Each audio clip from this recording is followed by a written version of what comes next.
বিভিন্ন ধরনের হয়। যেমন পাদকে ইংলিশে বলা হয় FART, ফার্ট।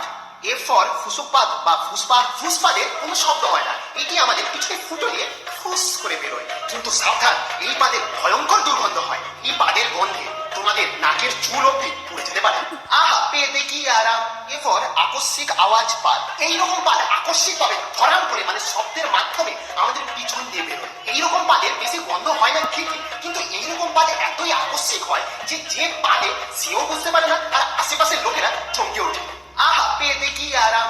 আর ফর রাজকীয় পাদ। এইরকম পাদের শব্দ এবং গন্ধ উভয় থাকে। এটি আমাদের পিছনের ফুটো দিয়ে ভরভর ভরভর শব্দের মাধ্যমে অনেকক্ষণ ধরে বেরোয়। তাই এই পাদটাকে লং লাস্টিং পাদ বলা হয়। এই পাদ পাতার পর অনেকে আবার নিজেকে গর্বিত মনে করে। আহা, পেয়ে দেখি আরাম। ই ফর থলথলে পাদ। এরকম পাদ খুবই বাজে। এই পাদের না শব্দ থাকে না গন্ধ থাকে। এটি সাধারণত আমাদের পেট খারাপের সময়